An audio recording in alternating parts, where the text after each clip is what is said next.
Thank you, sir. Always a pleasure connecting with you. First, we must thank the audience for hanging around when lunch is being served outside here. Huh? Yes, we have to Thanks make a it lot. really interesting. Uh, Your so, job is to make it interesting. My job is. we'll talk money. I think that interests everybody here. So, we'll start with a broad question and just for some basic introduction. Since morning, we have been talking to brands, media organizations. This is the first session where we have an agency leader with us.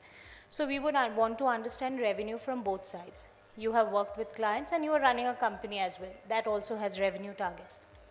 You started with Parley, then you started Lodestar, now you're leading IPG. So I'm sure revenue has always been a critical point of discussion, but it's changing, it's evolving. So how has that evolved for you? And how differently do you look at revenue now from, running a company point of view? So, on a lighter note, I'm in a very good space. As you know, from last 1 year, I'm no longer the CEO of the company, I'm the executive chairman. So, in American companies, the revenue or the P&L pressure is the CEOs. Right. It's not mine. I get to do all the fun stuff like talking to you guys and also meeting clients and stuff like that. But jokes apart, the fact that I ran IPG Media Brands as your CEO for 10, 12 years and we did reasonably well within our space.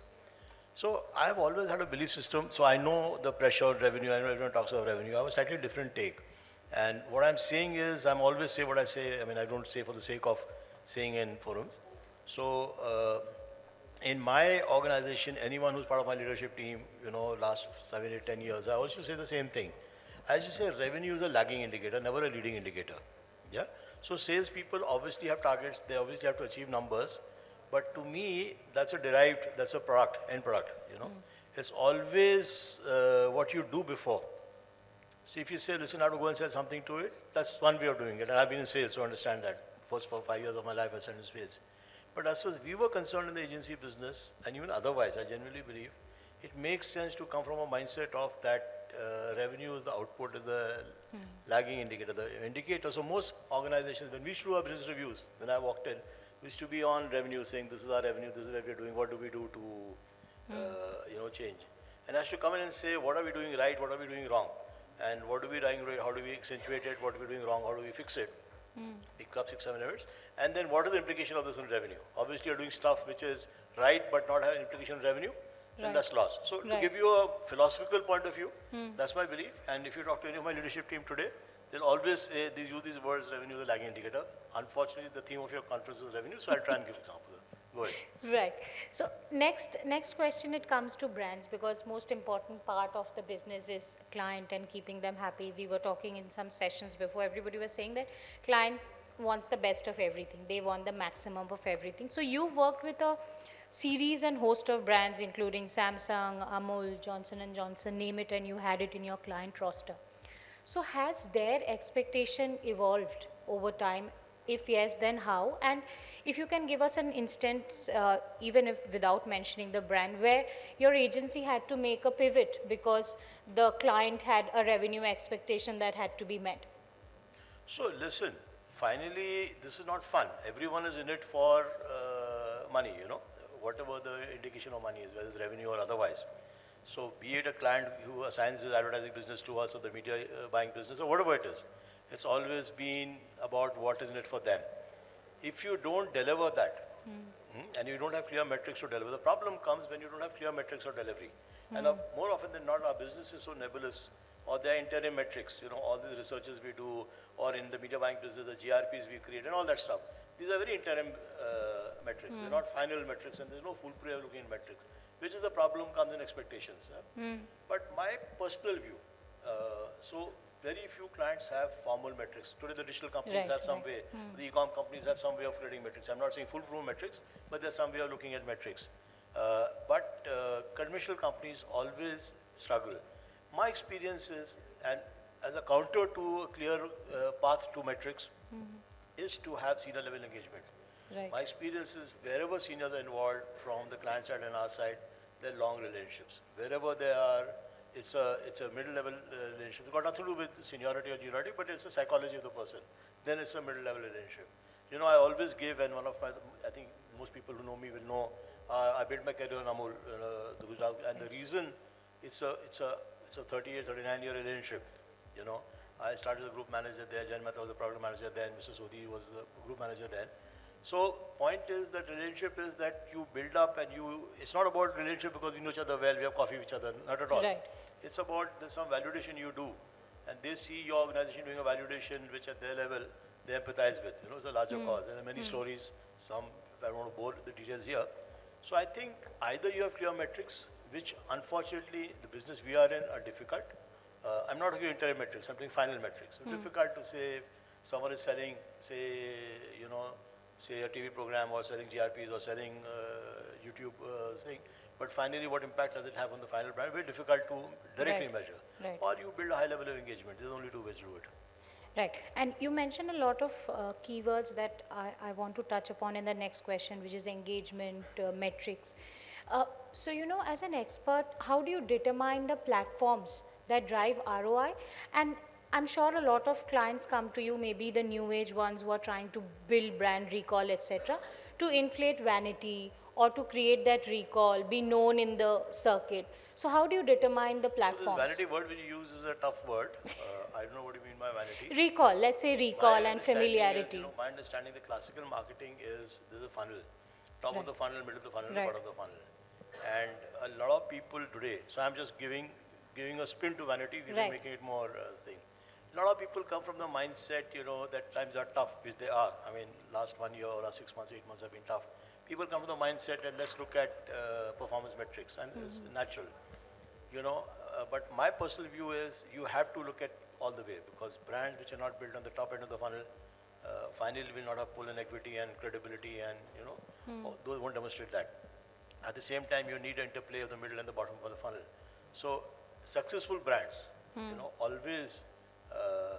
But I want to tell a story, Yes, and it's a very fun story. You know, there are many, many points, and I was narrating this story with someone yesterday, fell off. You know, there are many, many cobwebs in people's minds, and old people you reach in a particular way. People over 40 reach in a particular way. Young people are on digital. All this, and this is not a plug for a publication. The example I'm going to give, but as an example we give. It's a fun story, and it's again my client, which I've worked on personally for, well, I was personally, but I've worked for almost 38, 39 years. So Amul, you know, they got into this interesting story. There are many stories within the one example I'm going to give.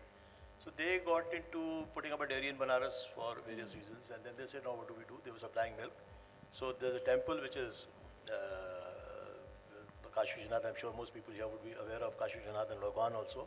This is Prasad. So Amul guys took over the Prasad making this. So if you're there, so the priest would, you know, they do that puja in the morning, the arti, and then all the bail and all is put. Male Patra, they took it to Prasad. So net, the Prasad being sold today at Kashi Vishwanath temple is all Amul made. So one side is got Kashi Vishwanath branding, other side Amul. This is the background, this is the backstory. Now, come, I don't know how many of you remember, but come Shivratri this year, you know, some of us were sitting there and the man director himself was involved. This is the advantage of senior people. So, you know, he's sitting there and saying, listen, how do we exploit this? We are doing this, no one knows this. So they tied up one of these today, the big fashion of quick commerce, they tied up with, I think, Swiggy, Instamart, I forget which one of them they tied up with. And it was an ad in Times of India. This was an experiment, so they didn't go mass. They picked up an ad in Times of India in 4, 5, 6 cities. Perception is no one reads print. Again, this is not a plug for Times of India. There are many stories I'm telling. So no one reads print, and you know, so therefore perception is old people read print. They don't know how to do e-com. They don't know how to do this thing. So they put an ad there, and that day, one day, say only on Swiggy Instamart delivery will happen of the Prasad. Nowhere else. Physically not available, nothing. Only on Instamart, nationally. The sales were huge. You'll be surprised. It was, I forget the numbers, some obscene number, 4-5 crore worth of sale on the Prasad of Kashi Vishwanath. Now, the numbers don't matter. To your point, that ad of Kashi Vishwanath, was it vanity? Or was it top funnel? Yeah. So you would have probably classified you doing this for fun, Kashi Vishwanath, you know. I mean, it's just to create an image. But in my mind, it's top funnel. The delivery happened to the bottom funnel. The Swiggy, they delivered whatever it was. One myth. So both interplay, top funnel, bottom funnel. Second myth, old people or whoever inclined. So I don't know what the truth is, but I'm just throwing stuff, data points here. That people over 40 are probably more inclined towards religious activities. Young people, but they don't know how to do internet. How the hell did they order online? If it did. Third question, that young people are probably not devotionally inclined. Who truth is. Right. So Right. the point I was making, the larger point, the learning for us, and there are many examples. I just gave one. There are many examples of this. That through the funnel, this is a classic example of through the funnel, starting at the top, going at the end. In many dimensions. This we unnecessarily complicate life. Age cuts, psychographic cuts, all that we do. This is the example of that. I don't know if it answers your question on the vanity word issue. Absolutely does, and I have a follow-up question. All of us, when we talk to marketers, brands, leaders such as yourself, that performance marketing is a buzzword, of course, and then there is brand building, right? And you gave an example. Talking of legacy brands itself, when you So talk to my example, I don't know. I give the example, whether Yes. it's performance marketing, whether it's brand building, I don't know what it is. Right. So that is where I'm coming to, that when you have your conversation with your clients' brands, what is the suggestion you all give? Because I'm sure at the end of the day, the client wants maximum ROI. So what is the suggestion you all give as media planners and buyers, how to balance between performance and brand building? It's a tough question. So I go back to the example. Now, this whole Prasad business will be not even a rounding off error. Amul is an 80,000 crore turnover company. Bulk of their sale comes from milk, correct? I may be wrong, but approximately 50,000 crores out of the 80,000 crore comes from milk. Milk is in pouch milk, liquid milk, which is sold, That's hardly advertised. Of the entire advertising budget, this must be minuscule. Rest is on all the products. Now, is that image building? Is it performance? Who knows? Example I gave you, and there are many such examples. I picked up. I can give you an example of protein. They have launched a protein product which is only available on their web store. They do a very average job of their web store of their own, but it's a protein product. Whenever it comes in short supply. But so I don't know whether this is image building, this is performance, what is it, the whole bouquet coming in, ice creams, all flavor. So to answer your question, very difficult to generalize that what is in the funnel, what are we doing. The other thing which I am coming to the view in today's times, the interplay of media, and today we consume, 5-6 hours of media every day across forms. Forms may be different. It's very difficult to say that this is for performance, this is for brand. And this is the ratio to be used. Right. There, we have good global companies. So like global companies, we have tools and techniques there. And, when in doubt, we use those tools and techniques. How effective they are, Lord only knows. Right. But the fact is, it is your judgment at that point in time, what the situation is and what you do. I can't give a pat answer. Right. There are, if you call one of my media planners, they'll say, listen, we have a tool, an integrated tool, which will give you a complete answer to that. And with the confidence, they'll say it. I'm not sure. So it depends on the situation, what the objective is, and how do you find the objective. And I guess it's never one size fits all. So. Absolutely. Right. And, something that is being talked about alongside performance marketing, the biggest buzzword of the season, AI, right? So again, the advantage of having you run a company as well as you help brands plan their media strategy. So from both angles, I'll ask you, AI is playing a role in media planning, buying, we know that. So is there any revenue value or advantage that is happening there, A, on the client side, and B, your experience in running an agency, is AI playing any role in helping you push your revenues, margins, etc. overall? So I think what it is doing just now, where it will go, I can't predict. Obviously, it's early days yet. All of the world is taken by storm. Early days is ensuring efficiency. I'm not sure how it's doing cutting edge work, but it's definitely ensuring efficiency in two ways. So on the creative side, a lot of stuff which would be repetitive nature is being done there, and far cheaper. So there's efficiency coming in. Ideation, creativity I've still not seen, but yes, there's a lot of stuff, today content is a big thing. Example for, we have pivoted, just to give you a bit of a background before I answer the question. We have pivoted our company to what we are calling content to conversion. Right. So we are doing large scale content, creative agencies do 130-second film on TV, but we do a lot of content. So there AI plays a role in churning out a lot of stuff efficiently in a bare minimum acceptable standard. The best creativity, I don't know. That's the creative side. On the media side, a lot of plans are iteration. To your question, India has so many languages, so many markets, so many media options. So 70, 80, 90 touch points at any point in time we are using for one plan, between digital and TV and whatever. So it helps you optimize faster, but it's all about efficiency just now, and maybe mistakes not being made. That's what I have seen. We are seeing we have a reasonably strong CRM capability, which doesn't make too much money for us, but it's a great door opener, and it's also a great way of hanging to clients. There we see value. So the moti baat I'm saying is just now what at least we have seen, maybe others see more. What we have seen is that currently is efficiency. It takes away all the grudge work which is there. Some value we are seeing in the CRM part. That's what it is. Right, right. And again, we really want to understand from your experiences you've had. You've groomed leaders, you've worked with so many people across board. So, from talent lens, what are the professional values or insights that you think will help in driving revenue growth for clients as well as those working for revenue growth of the company? Ask people who Related, work yes. with me are sitting there, they'll answer the question. So, I personally feel, I'm a big believer of psychology. And I think talent is never a problem.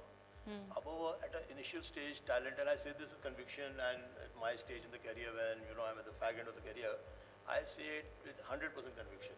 If you notice, before I give up a demonstration, my leadership team of 10, 11 people, the average longevity with the company is maybe, so the youngest on the team is minimum 10 years with the company.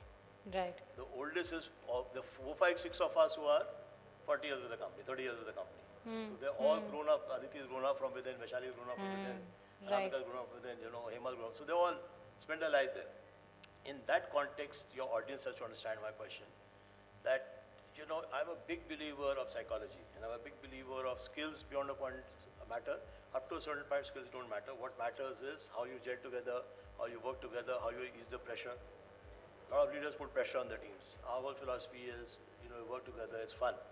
So if you come into a boardroom, if you're a fly on the wall of our boardroom, as Mona will attest, it seems we're fresh out of college, pulling each other's legs, So I believe that's the style of leadership, right or wrong. That's what it is. Today, a lot of people say it has to be aggressive, this, that, you look for people who are very bright, brilliant people. In a corporate world, yes, if you're running an R&D center, if you're doing something else, it has to be a different language. On Friday, I was at Radi Kanpur because they were to the board of the STM in the advisory council. Different language. If they ask me the question, it's a skill set. In our business, skills beyond a point even out. It's what Right. experiences bring, it's how you relate, because no one person can have the skill. So you look at a team of 6, 7, 8 people to give you the right answer. Right. And since the pitch season is again starting, there are so many brands that are on pitch right now. So there's one thing that I'd want to understand, that revenue has always been in the conversation, but how big a conversation is it now? Is it all? Because initially, having chat with you earlier with other planners, buyers, they said initially it was a lot of skill, planning, this, that, but now the focus is on revenue, revenue, revenue. Maybe, does that compromise the other values that you generally put into the system when you plan a client's, spending patterns, So etc.? there are 2, 3 questions in this. One is Right. the pitch versus thing. Second, so for any organization, pitch is good because pitching shows the health of the organization. You're testing your skills versus others outside. It's a good skill. But pitching, so that's the upside. Right. It's a great opportunity for you to test how you are, you win or you don't win, whatever. It's a great thing. The downside is that finally it's expensive exercise. Yes, Expensive not only in absolutely. terms of money, but also in terms of physical strain, mental strain. And your existing relationships are long. See, if you see, some of our relationships, Amul 35 years, ITC normally 10, 12 years, in different avatars, maybe more. Mahindra, I don't know how many, so many clients are long relationships. Right. Even though Tata Motors, one part of it has gone out, one part remains with us for again 30 years, The CRM part and the digital part remains. So the point I'm making is that from a effectiveness point of view, it's always better to focus on existing clients. Pitches give you some advantage. I'm not saying no to pitches, that's one point. It gives you momentum, it gives you energy, but it cannot be an organization built entirely on pitches. The second thing which I see is, that finally quality matters. And ours is, with no offense meant anywhere, ours is a senior people business. Correct? So if seniors give advice, if they come from a revenue mindset, clients will latch on. That this guy is here to make a quick buck. But if I'm talking my business, might not be true for the people sitting in the Right. audience. But if I go to, say, Rajesh Jujurkar at Mahindra and say, this is what I want done, he is sharp enough to make out that I'm here to make a quick buck. But if I say, this is what your health is, this is what we feel could be done, this is where the future is, it may translate into money, may not translate into money. So that will build a long-term relationship where the money will come. Because Right. finally we have to come from a belief system that communication, advertising, media, whatever is adding value. So if we prove ourselves, then the money will come automatically. So that's the point I should make. Firstly, I'm saying this is a senior people's business. Right. Seniors Right. have to be engaged, but seniors are not engaged, problems come. I myself see wherever clients we are not involved. Not to say that we are superhumans, but our seniors, so senior advice, we clients and senior people you deal with, you're all right. Number one. Number two, revenue to us is a lagging indicator, not a leading indicator. It's not that we're not revenue conscious. When I say this, Yes. I'm saying with all humility and deference, 10, 11 years running as a CEO, we delivered our global numbers on the spot we used to deliver. So it's not that I can't be hungry on numbers. I'm absolutely hungry on numbers, but come from a mindset that that's the outcome. Have you ever said no to a client because your mindset didn't align with them? I know what no means. So it's very easy to say no, but Yes. it's difficult for many reasons. Of course. So, once in a while, not very often, Sure. but once in a while, things people ask for, large organization, you have multiple people servicing. So sometimes unreasonable stuff comes, then you say, but 9 times out of 10, you never say. But people are not unreasonable, people are fair. You see, if you explain your point of view, if you explain your point well, then if you're fair, they'll also be fair with you. My belief system is if you are fair with someone, the other person will also be fair with you. Perfect. Before coming to the concluding question, another interesting thing which you have also spoke about multiple times is there are a lot of emerging platforms as well. There is retail, vernacular is coming back into the picture, there is short form content, etc., etc. Any platform according to you that has the potential to drive revenue but is flying under the radar right now? Anything that you want to highlight or talk about? I don't know the potential to think. I mean, everything has a potential. It's very difficult to spot the trend. I mean, which will become a big thing. It's very easy to say, but to spot as something which is small now, big value generator in the long run. Very difficult to say that. Having said that, as agencies, I'm talking again on the Yes, agency we have agency point of today. view.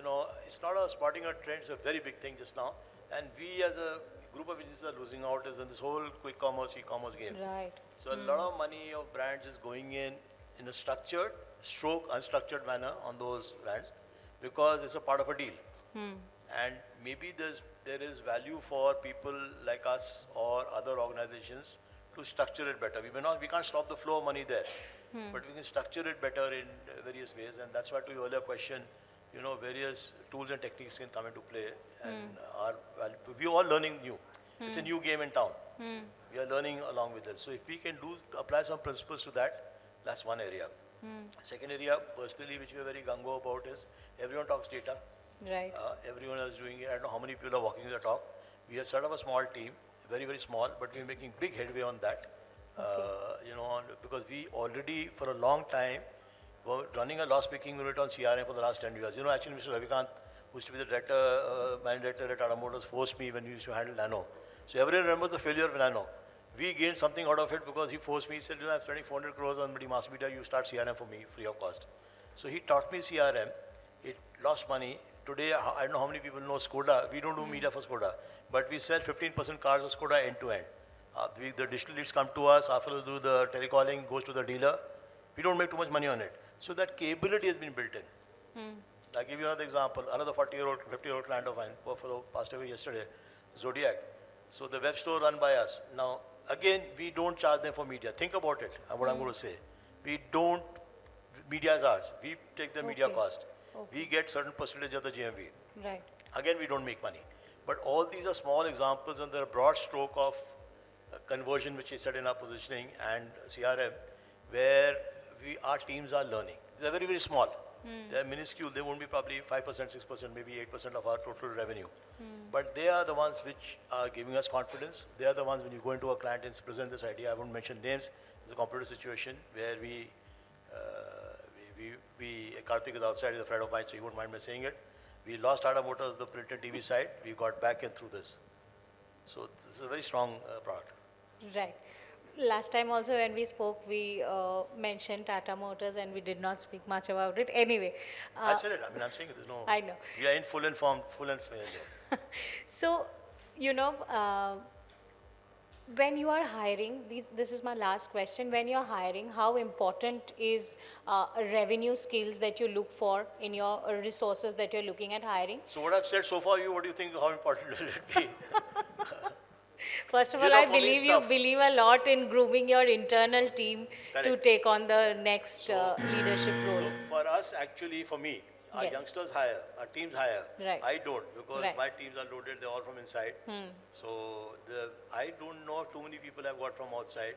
And the tragedy is, it may be our weakness. It's a problem that we're insulated and we breed of a particular kind. But so be it. I mean, unfortunately, that's what it is. There's a flip side to it, both sides. So to my memory, I have personally not hired for a long time. Teams have hired because of Right. the shortage of talent. My leadership team is constant.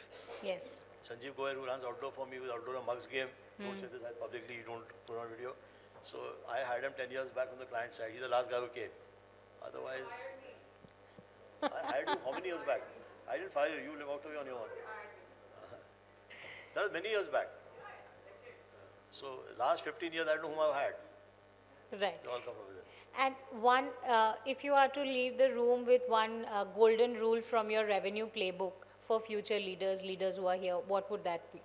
I'm sure they would have got the message of what I've been saying all along, To wrap it up. Believe it in yourself, do the right thing, money will come. Right.